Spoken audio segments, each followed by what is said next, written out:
So I've been thinking a lot about moral panic. Let's define it first. So it's a widespread feeling of fear that some evil person or thing threatens the values, interest, or well-being of a community or society.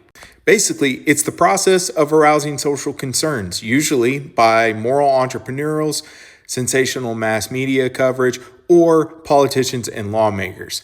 And it gives rise to new laws aimed at controlling the specific community. As you can see in the picture at the bottom of that was witch hunting, which was a moral panic against women.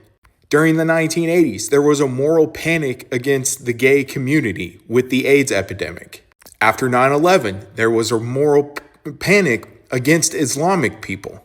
Right now, the new moral panic is trans people. But historically, a lot of those other moral panics haven't died.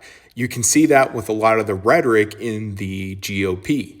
We are literally at war with Iran because apparently we're freeing them from their oppressive Islamic government. The hysteria of Islamic people or Muslims building their own communities and enacting Sharia law in America. It is now Pride Month, and you can see all the anti-LGBTQ rhetoric that is spewing out of right-wing politicians and fucking evangelicals. And with all these moral panics, the things they're saying never actually happened, period, or never was going to happen.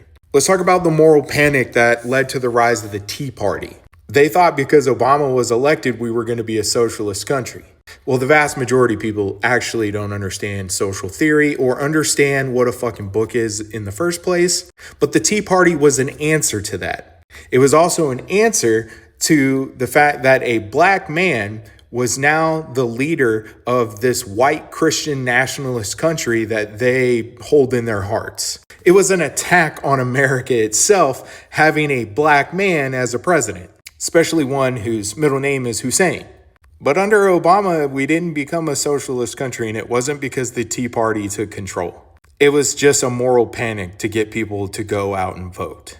And it ended up paralyzing a lot of the good things we could have done, like taking out the public option in Obamacare, which would have opened the door for millions of people to get health care that they would pay for at basically government rates. But anyway, whatever. But it's just funny when you think about all of these periods of moral panic that we have. And it's usually targeted at a specific group. But it's never really targeted at the one group that has most of the power. White, heterosexual, cis men. And I can see all the right-wingers oh, here we go. But that is